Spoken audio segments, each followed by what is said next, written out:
More than 1 in 3 Americans live in states where weed is fully legal.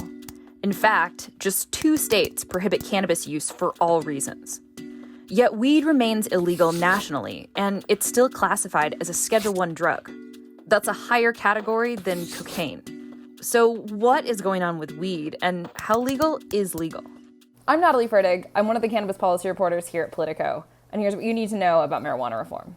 On a federal level, marijuana reform has 3 main buckets. Let's start with legalization. Last December, the House passed the MORE Act, which would remove federal penalties on marijuana, regulate its production and its sale, and erase cannabis-related criminal records, among other things.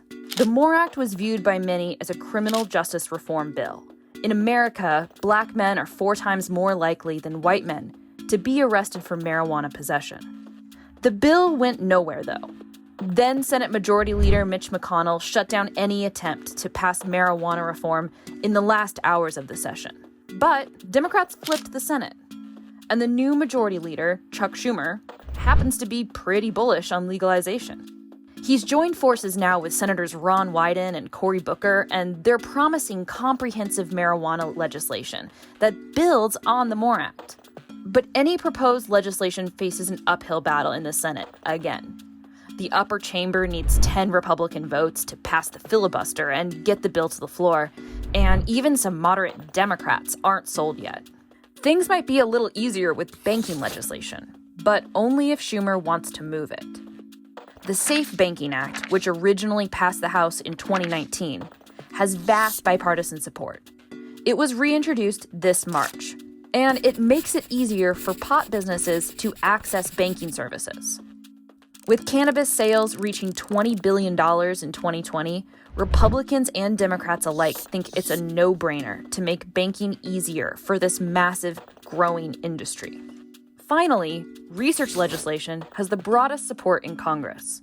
Both the Senate and the House passed research bills unanimously last year.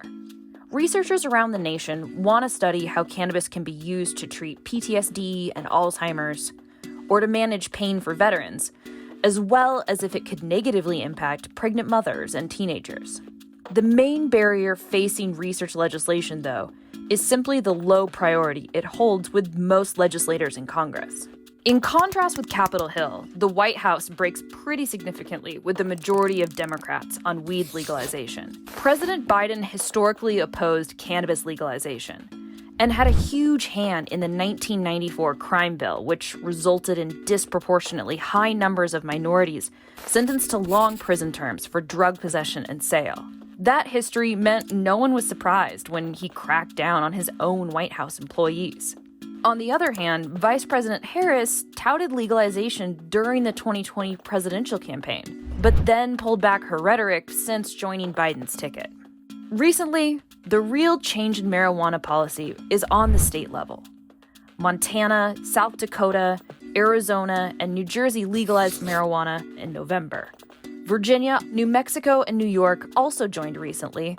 More and more traditionally red states are also allowing marijuana, tempted by the promise of new tax revenue or the argument of states' rights.